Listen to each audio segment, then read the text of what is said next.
Temperature has very important effects on both physical systems and biological systems. As you learned earlier in the semester, all organisms are adapted to a certain minimum, maximum, and optimum range of temperatures. In this presentation, we're going to explore what determines global temperatures, and we'll also look at how the carbon cycle and global climate are linked. The average temperature of the Earth's land and sea is determined by the radiative budget of the planet. You can think of this radiative budget as a balance sheet between the amount of energy that comes in from the sun, the amount that's lost to space, and the amount that is retained in the planetary system that determines the average global temperature. This is a basic illustration of how the Earth's climate system works. Ultimately, all the energy that heats the planet comes from the sun. It comes in as solar radiation. Some of it bounces back into outer space by reflecting off of the surface of clouds. Some of it bounces back into outer space by reflecting off of surfaces on the planet. The ability of surfaces to reflect solar radiation varies. Dark surfaces tend to absorb radiation, light surfaces reflect it. The solar radiation that's observed by the planet's surface, both the oceans and the land masses, is then re-released as infrared energy. Some of this infrared energy also escapes back into space. However, some of it is redirected back towards the planet by greenhouse gases. These greenhouse gases can absorb the energy as infrared energy and then re-emit that energy in all directions. Some of those directions happen to point back to the planet.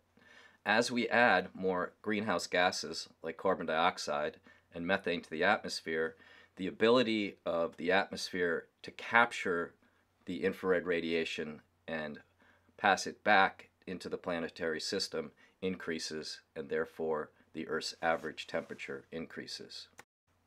We call factors that can affect the amount of infrared radiation that's either trapped in the planetary system or is lost to space radiative forcings.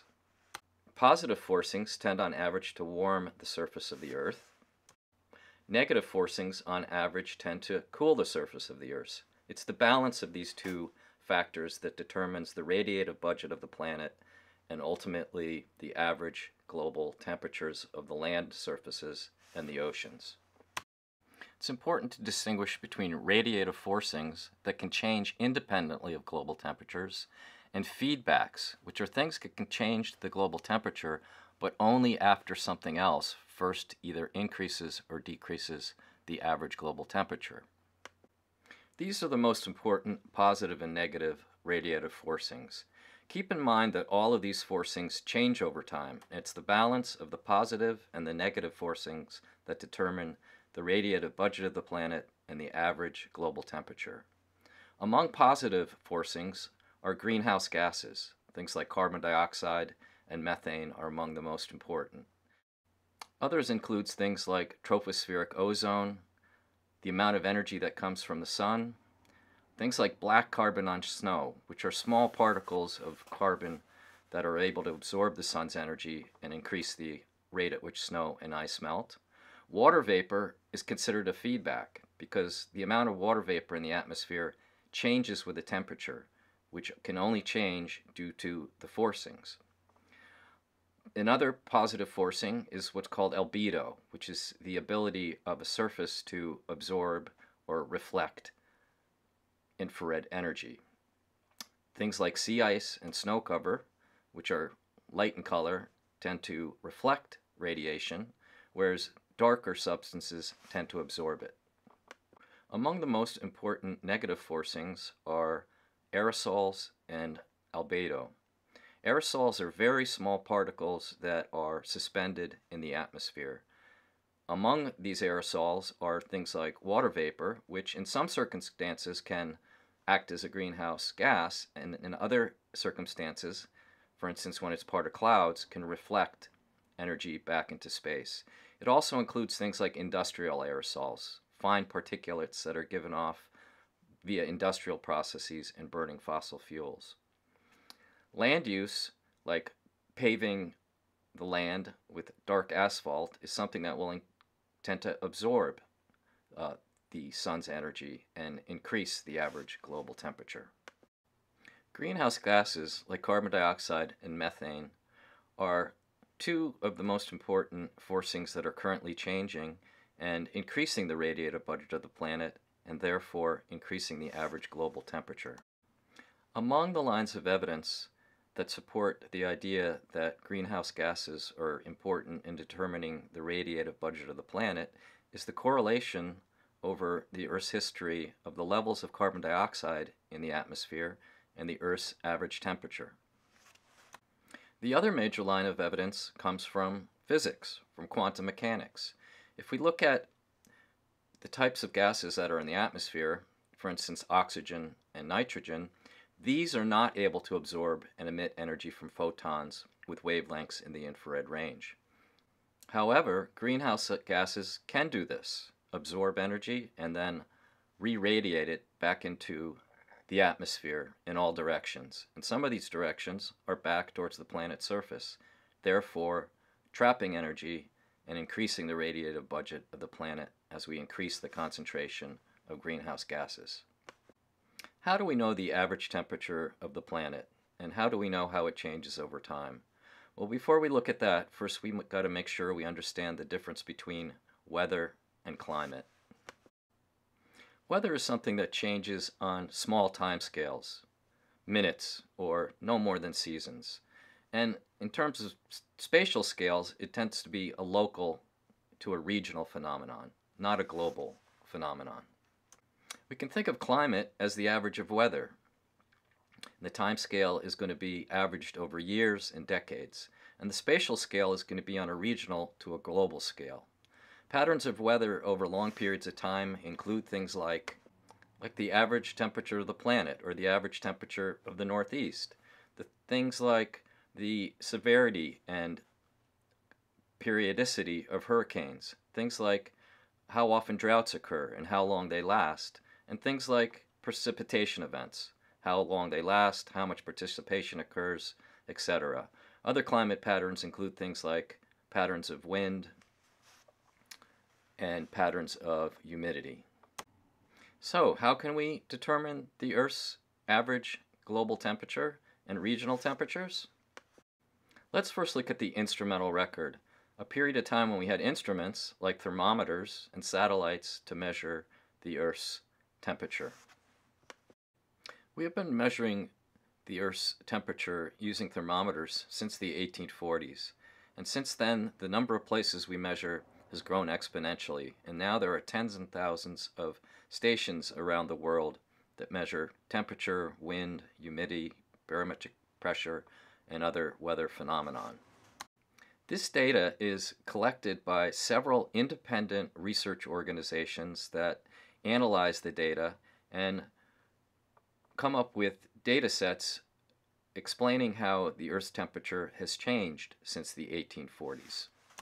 The three most important groups that have been working for several decades include the NASA Goddard Institute of Space Studies, who create a data set that's abbreviated as GISS, the National Oceanographic and Atmospheric Administration, who create a National Climate Data Center dataset, and the Hadley Center of the UK Meteorological Office, which create a data set called the HADCRET.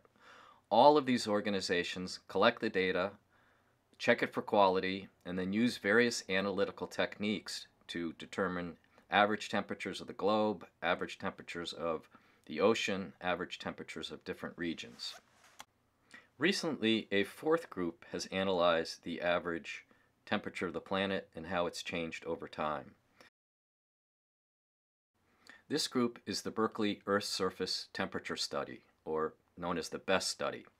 It was initiated by a physicist, Richard Muller, who felt that the other groups were doing poor work and was not convinced that the planet's surface was increasing in temperature, nor that it was due to increases in carbon dioxide levels. He used a slightly different analytical technique to determine the average global temperatures, And what he found was the pattern that he found was essentially the same as the patterns found by the other three groups. And he concluded that the Earth's temperature is rapidly rising, and the only plausible explanation has been the increase in greenhouse gases since the beginning of the Industrial Revolution. Besides thermometers, satellites are also used to determine the average global temperature. These satellites measure temperature indirectly by measuring irradiance of heat at different layers of the atmosphere. It's a misconception that this technique is more accurate than thermometers. First of all, it has a higher error rate, several times greater than the instrumental record determined by thermometers.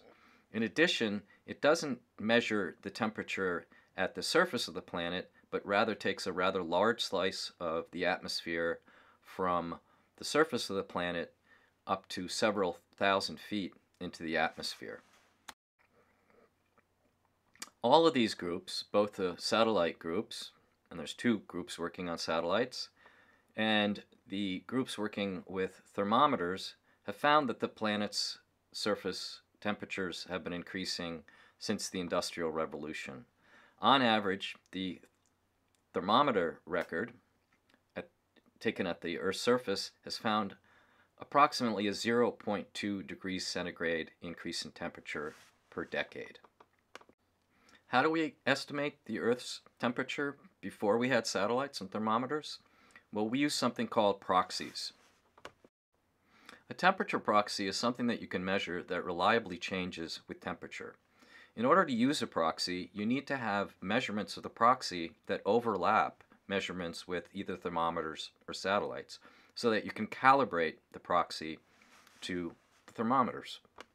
Among temperature proxies are things like the isotopic ratio of different isotopes found in organisms and rocks, found in the fossil record, isotopic ratios of atmospheric gases found in the bubbles trapped in ice cores, the stratigraphic profiles of different types of organisms that have different temperature tolerances, and tree ring data.